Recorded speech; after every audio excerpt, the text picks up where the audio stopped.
Hello, hello, hello, Cryptonauts. Welcome back to another episode of Cryptocurrency Chat. I am your host, Blockchain John, here with my co-host, Jake Chabarelli, ready to give you some awesome crypto news. It is episode 510, April 26, 2023. Welcome. Right, I am hanging out here at Hacker Dojo, trying out this spare office here. As you can see, there's some awesome, what do you call it, artworks? Mural, yeah. Call it art. Call it art. Wall art. Wall art, yes. What's up, Jake? Hey man, it's Wednesday. It's the middle of the week. It's hump day, and Bitcoin's been all over the freaking place. It went up to 29,000. It fell back to 27, and went back to 29 Did again. Like, that make was up your all today mind. too, man? It was like a reverse pump and dump. It was a dump and So pump. check this out. The Blockchain Expo is coming up for you viewers and listeners out there. It is coming up on May 17th and 18th, 2023, here in Santa Clara Convention Center. Make sure you guys hang out here. It's in person, IRL. It's gonna be fun. We've got a lot of things going on, and guess what? It is free. Yep. Or All 2 days of it free, but you'll be dead tired if you go to the whole thing on the first day and the second day. We know we were too. Yes, it was worth it though. It was Yeah. great. Lots of cool stuff. Blockchain Expo, lots of other stuff, not just blockchain, but we're going for the blockchain. Yes, So, there's blockchain, IoT, AI, cloud, 5G, edge computing, digital transformation, and robots. yeah, we got to see Spot last year, right? Yep. Boston Dynamics dog robot. That was really cool. So, yeah, All right. Let's hopefully start it's off there with the first again. article here. Let's get into the first news of the day. Rogue developers drain Merlin DEX of $1.82 million. Now, that's not a whole lot compared to all the other DEXs or other hacks that have happened, multi-million dollar hacks. But it's still kind of weird that a DEX got hacked or drained. I guess it's hacked. It says auditor Certic blames rogue developers who abuse the private key privileges. So, yeah, people will take advantage of you wherever you go if you let them. And of course, Uh, the DEX doesn't have any centralized control, right? Because it's a decentralized exchange. that's, that's where you got to verify the code, man. So it was verified after the hack. There's a tweet out on it with some screenshots of the code. You can check it out. Whose is it? EZ Caliber's Twitter account. You'll see there's 3 screenshots on at the bottom that's highlighted in red. You'll see exactly right here. You can withdraw maximum. It's built into the code, right there. That was overlooked. And Yeah. that's not good. No, this is unfortunate. It's kind of like so many of the honeypot scams that PooCoin has exposed over the years. It's like, I get it. Not everybody's code savvy. It's understood, but at least somebody is keeping an eye on this stuff. Obviously, after the fact, but don't just trust. You need to know what you're doing. You need to understand what you're doing. I mean, I would say even Warren Buffett, who's not a particular fan of crypto, would say study your subject before you invest. Know what you're getting yourself into. Look at management. Look at throughput, input, output. Understand what's going on before you invest. And anybody can make claims that they're awesome. That doesn't mean they are. So the current Merlin DEX developers are advising everyone that is utilizing their DEX to revoke their connections to the sites with their wallets. Disconnect from it because obviously they still got to patch that up. There is still that issue. So that's the warning for you guys now. If you guys are part of the whole Merlin DEX, disconnect, revoke it, don't interact with it until things are fixed.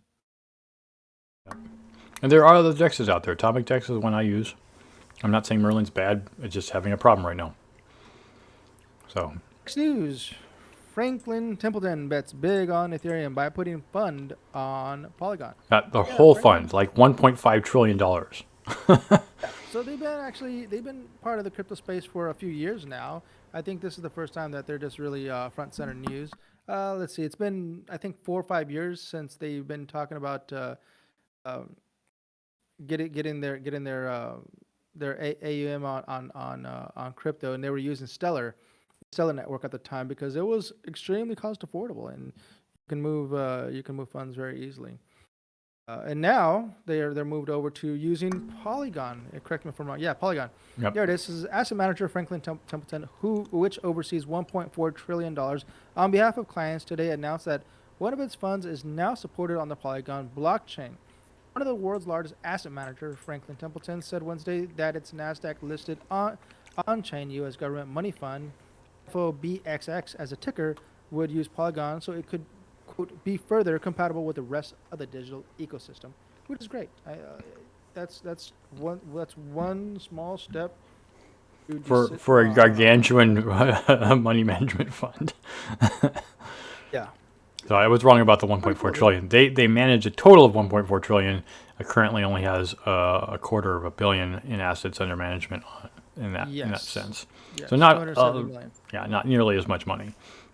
It's still more money than I have, but So It's a start, man. It's pretty cool that this is happening. Who would have thought that this would happen? Would you say this is soon or this is late? That's actually a really good question. Is this too soon or too late? Just the right time. I wouldn't say it was too soon. I think it's kind of like middle point where, like, from the standpoint of where at least the Winklevoss twins keep predicting that the value of Bitcoin is going to be in like a year and a half. No, they're saying, they're saying that's the eventual price. What they're saying is it's going to be around $100 to $150,000 in about a year and a half from now, based on the other, if you use the technical analysis looking at the price of Bitcoin over the last 6 years. So it's likely to happen. And I think that a lot of other people are looking at that same kind of technical analysis and really hoping. I looked at the technical analysis. I remember when I made the prediction about where, Ravencoin was going to be, and boy, was I wrong. So, and that's fine. I don't mind being wrong. I'm cautious with my investments myself. I don't want to just throw cash into the wind and hope in a prayer that it'll pay off. I will say that putting $10 into every coin, you will absolutely lose money, but you could also make money. Not financial advice.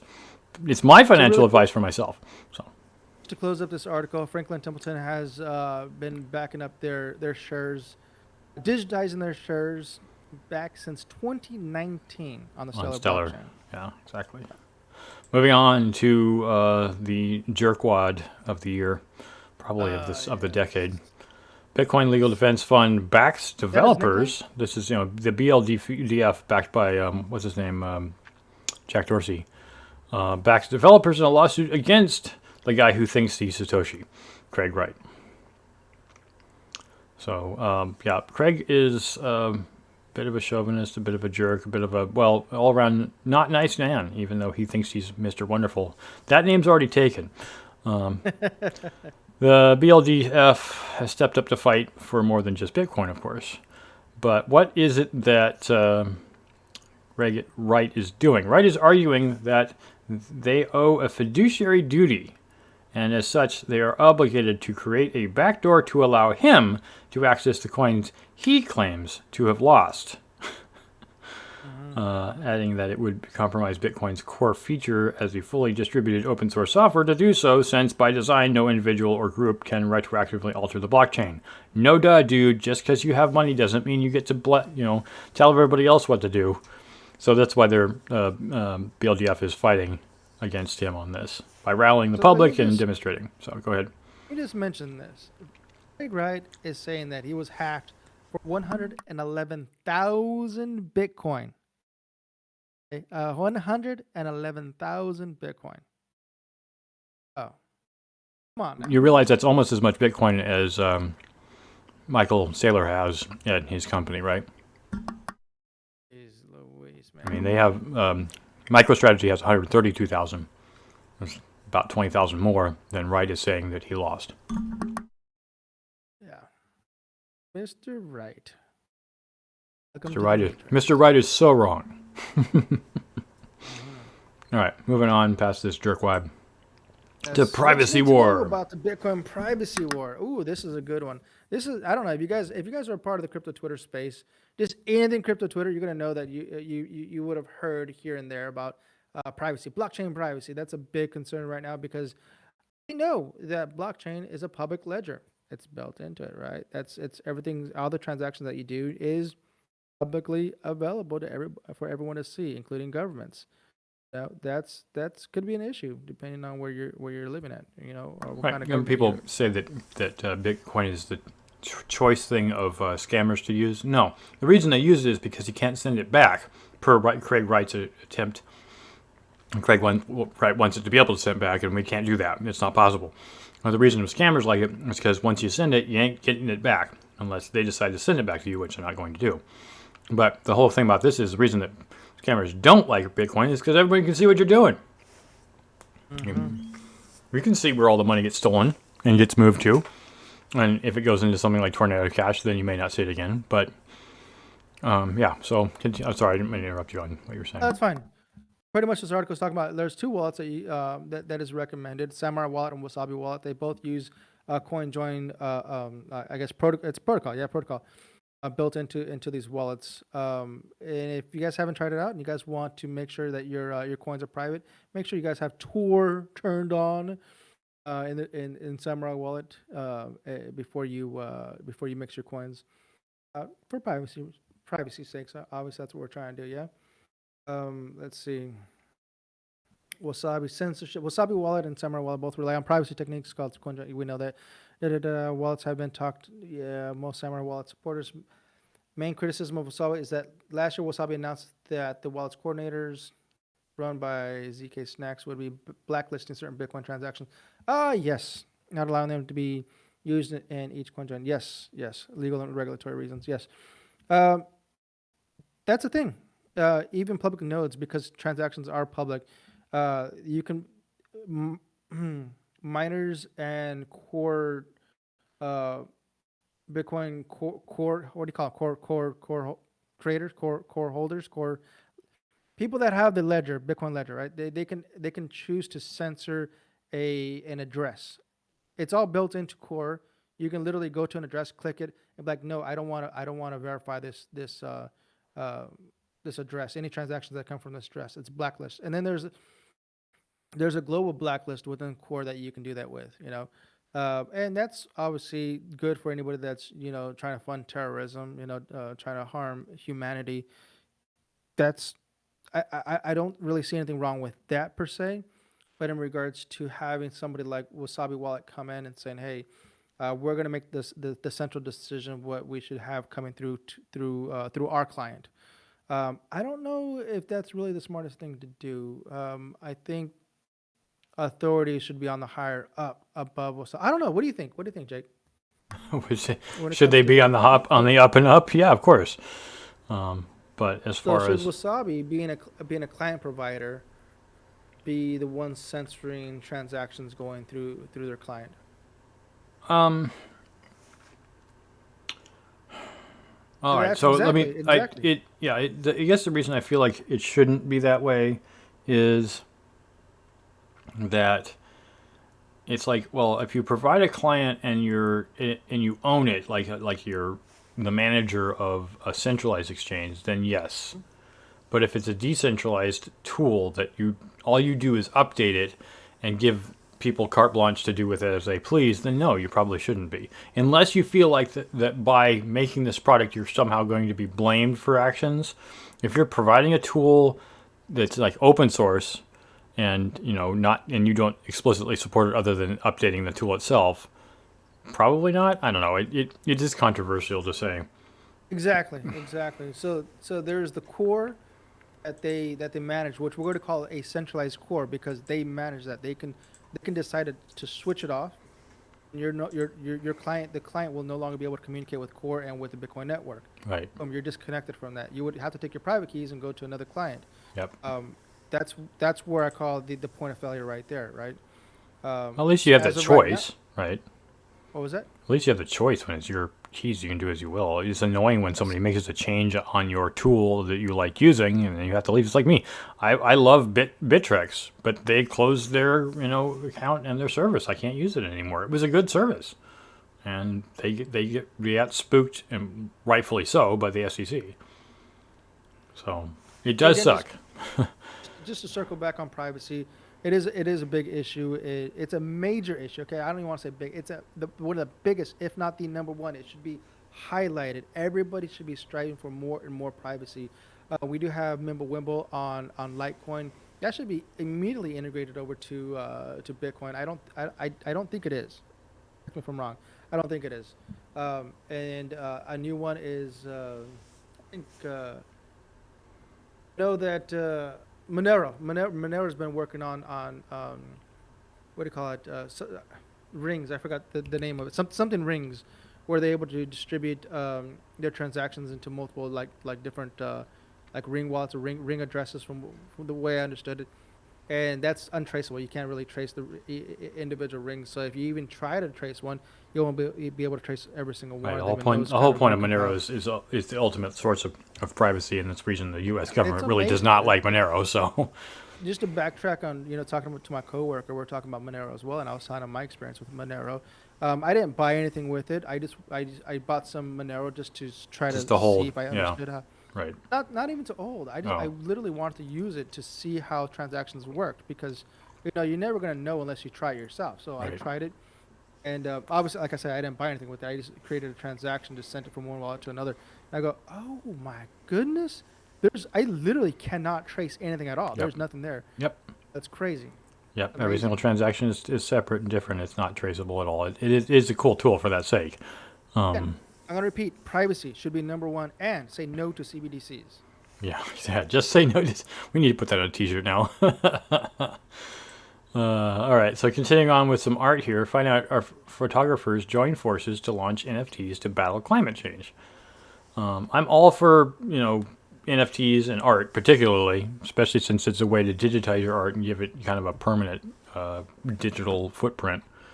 It's also a way to transfer the art, and in a sense, not just make it saleable, but make it fungible. In a sense, so people could finance and give you more money, or I'm all for the functionality of NFTs as it relates to art. So.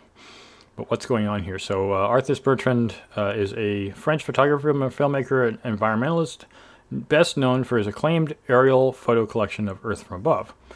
The three artists in particular here were brought together by Rhapsody's head curation, Pierre-Élie de Pibrac. I hope I'm pronouncing that right. Pibrac, I guess. In mint photo collections on the Ethereum blockchain reflect the current state of the environment. Photos, which go on sale May 4th. May the 4th be with you. Each range in price from 2 ETH to 8 ETH, with between 3 and 6 photos available from each artist. So about half the proceeds will be donated to Phonoclimate, a French charity which raises awareness of climate change. So it's difficult to broadcast, our environmental message. Pibrac told Decrypt, you need to go to Paris, you need to see the art to begin to communicate the ideas represented. I think it's really cool that crypto and charity are almost intertwined together. I just hope that this is not one of those scam charities. That's the only thing. I don't know about photoclimate. I hope that they're legitimate. Yeah. That's That they're not just doing it to make themselves rich. It's kind of, obviously you can be scammed with anything, but and probably the best scams are the ones that seem most legit for the purpose of bettering the world. It's probably the most insidious scam because you just really feel it's like you're already trying to do it for a good cause, and then the people you're dealing with are just there to hurt you. So it's like I completely understand, because there's been plenty of frauds that have done this. So yeah, I completely understand your reasoning toward that, but I'm for the ideal, even if what they're doing is fraud. So well, the reason they're using Ethereum is because Ethereum just recently, well, not recently. I guess I'll say recently. Yeah, relatively recently, yeah. Relatively recently, switched over from proof of work to proof of stake, basically reducing the carbon footprint by 99.99%. Mm-hmm. I don't know how true that is, but that's the claim. Yep. Sure. And apparently they could have easily done that on other blockchains. Right. They wanted to do Could it have on done a Ethereum. Polygon. They could have done a Avalanche or So Raven. the one blockchain that shuts down to save carbon footprinting. Yeah, it does feel like it's a world announcement kind of thing. Like, hey, everybody, look at us, look at us. And I get it. When it comes to marketing, you do need a presence. So it's understandable as to why they're doing that. Last news: Binance CEO lawyers up amid chilling U.S. crypto regulatory climate. Oh, CZ and Binance has been on the crypto news, on the Twitter news for a while. And this is obviously one of those articles here. Let's see. Legal pressure on Binance, the world's largest crypto exchange, has underscored the potentially chilling effect of the U.S. crackdown on crypto legal, as experts have told Decrypt.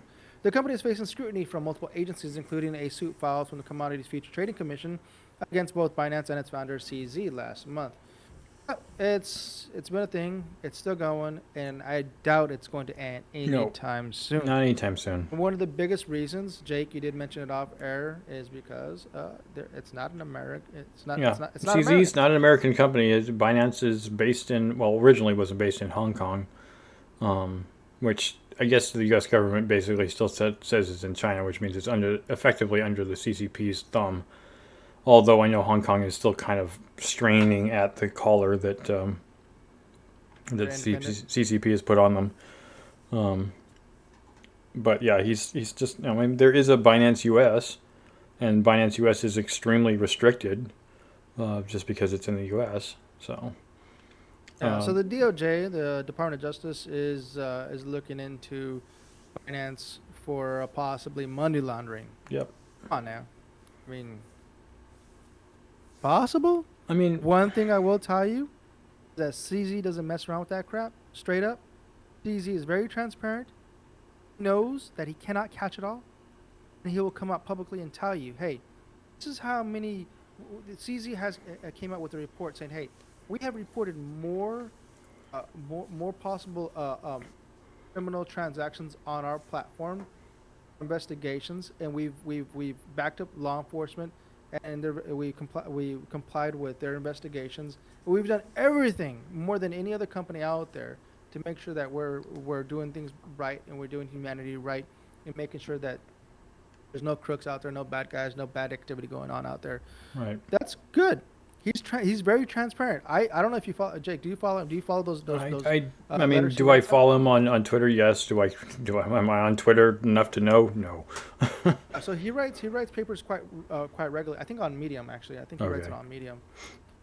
And he writes very detailed stuff. I'm sure he has someone that writes it for him. Okay, But so still let me representing him and Binance. let me just say, from the standpoint of the stuff I've read recently on Alex Mashinsky, and I'm only comparing the two because they're major crypto players. Mashinsky did everything he could to make his company look legit. He was very salt of the earth kind of man. He was very much down with people and talking to people one on one and trying to make himself look legit. So from that model example of Mashinsky's, trying to look like a man of the earth and while simultaneously being a big fat liar, and it's not like we haven't seen that in the 45th president of the United States. It's not like Cheng Ping Zhao hasn't had his issues. You can be as transparent as possible and still be a liar. So it's nice to see he's writing this stuff, but I wouldn't trust the man further than I could throw him. That's why you hold your own coins, bro. Exactly. Hey, use Binance. Buy your coins off of there. It's actually affordable. Yep. The transactions are very cost effective, and just transfer them immediately on your cold storage. You get yourself a Trezor or a Ledger. Once we get to the point in crypto where decentralized exchanges are normalized and everyone uses them on a regular basis, like the way that centralized exchanges were used in the beginning. I mean, the very, very, very beginning of crypto, there was no exchanges. I mean, Kraken was pretty early to the game, so was Bittrex. But even they weren't really around in like the very, very beginning. It was all over the counter, OTC. And you can still do that. That's definitely a way to trade coin. But in order to trade coin in a universal fashion across the world, we really do need decentralized exchanges to be the de facto methodology. And of course, Binance is probably going to continue to exist, and he's going to continue to have problems. The only way to get around it is to just stop making your dealings public like you have with a centralized exchange. I he's Is he's this he's making a tool available which is pissing off the biggest nations. And the existence of Bitcoin and its function in general does kind of piss off nations because it doesn't allow them to regulate the control that they feel is necessary.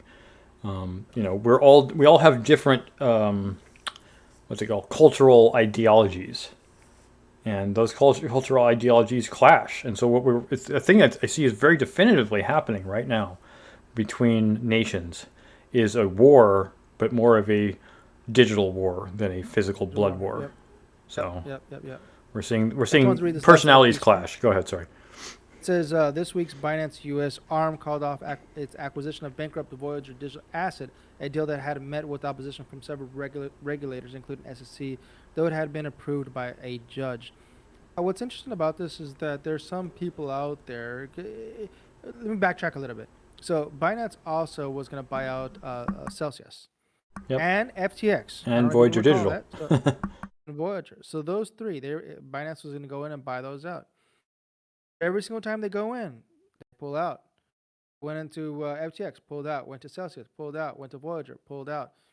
And now there was I just saw one message, and that kind of like red flagged me. Like, wait a minute, what if this is sort of like a data? I want to say cover up, but that's not the right word. Okay, so the way it was written was this person tweeted out, says, hey, CZ, I hope you're happy that you're able to look at all the data packets, all the customer details, and all the transactions, and basically we're able to data collect and then exit out like you did with the other bankrupt companies. Wait a minute, maybe that's what CZ is doing. He's just going in, saying that he's gonna get it. Yeah, and then pulling all the data. Out, right. He already, pulling the data, and like, okay, you know what? Hey, this data doesn't look good. We're just gonna leave and take the data with them. Exactly. Yep. It's interesting. Nobody talked. I just saw that one tweet. Now I go, that's interesting. Maybe there's something kind of a backhanded, kind of a backhanded technique there. Yes. I mean, it's not to say he's not the first person to do it. I know this because it is actually not a typical, but a tactic that some lawyers use. They'll bring a lawsuit so they can do discovery, so they can get the data, and then they'll drop the lawsuit once they've gotten the data. Okay, so that is a thing then. Yeah. Okay, I wasn't sure if they were. I wasn't even sure if CZ was even allowed to see that kind of data. No, but here it's pretty much the judge approved it. Binance went in, kind of looked at the sheets, and like, yeah, no, I'm good. Right. So yeah, is it underhanded? Absolutely. And it is kind of unfair to go and grab data like that. How about this? Would you approve Binance buying out Voyager, or would you prefer Voyager, Celsius, and FTX to go Chapter 11, fully bankrupt, and do a 1-to-1 conversion, or a percentage of conversion, coin to coin, or a Chapter 7 fiat backed only exchange or return? I mean, frankly, having another company around to kind of fuck with this isn't really helping. Exactly. Yeah, he's kind of just messing with stuff and getting his information and then leaving. It's like, yes, those other companies failed because they were all legal. And it does kind of give me pause about whether or not what CZ is doing is legal. It's certainly not legal according to the U.S., according to Gary Gensler. But I also don't believe Gary is correct. So, that's another thing, dude. Gary just there was some video leakage out there that Gary, when he was over at MIT, saying that what was it the DAOs? He was talking about Algorand. No. There's another one. There's another video that came out. Oh, what's another one? That, Okay. Yeah. That majority of crypto are not securities. Yeah. That's out of his mouth. Majority of crypto. No, I know. I completely agree. And why is he going against what he said earlier when he's doing it here? Yeah, it doesn't make sense. But it's mainly because he's trying to hold down a position within the government, and the government wants him to say that. Exactly. No, it's Bing, bing, clear. bing, It's bing, bing. obvious. It's Where's my soundboard at? Bing, bing, bing, bing, bing. No, I know. Of course it Right. is. The government wants these things to go away because they. I mean, I honestly think it's more the Republican side of the government that's saying it than. Even though the Republican side is the one that's kind of like, we need freedom, we need, and I will say the Democrats do like regulation. They like control, but the goal of Democrats, in my opinion, is to protect the people from themselves, and that can work one of two ways, right? It can be very, very overreachy, or it can be helpful in the sense that it keeps people from losing their money. You know, we all want freedom, right? We want the freedom to choose. We don't want the government to tell us what to do wrong, but at the same time, we also want the government to protect us. So the government's like, well, if you won't let us protect you, then how are we supposed to help you when something does go wrong? Look, for the listeners and viewers out there, if you want that freedom, you want your privacy, secure your own coins, man. Yep. Back Not your them keys, up, not your make sure they're crypto. private. So Exactly. You can go anywhere with your coin, anywhere in the world. Not worry about anything. As long as you're in possession of your own keys, you're good to go, man. You're good to go. You have true freedom with that. I don't think people realize how powerful this tool is. Your keys is literally your freedom. yeah.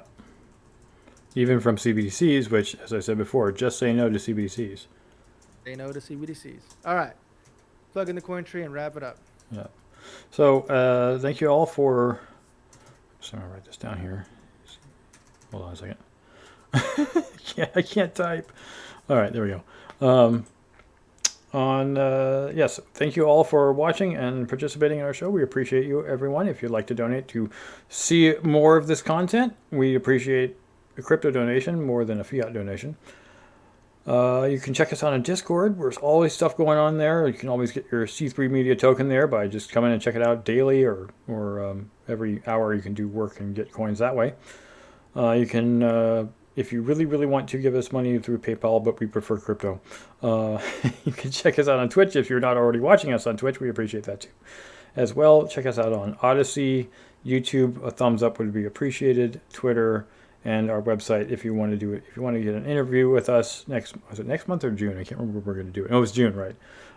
So with that, also check out Blockchain Expo. We will, of course, be there for Blockchain Expo May 17th and 18th, which is in the middle of the week. If you can't make it, we totally understand. We will be streaming it, and you will be able to watch it on Twitch from John, who will be streaming. With that, at the end of the show, we always say, stack sats and hodl. And hodl. Adios. Adios.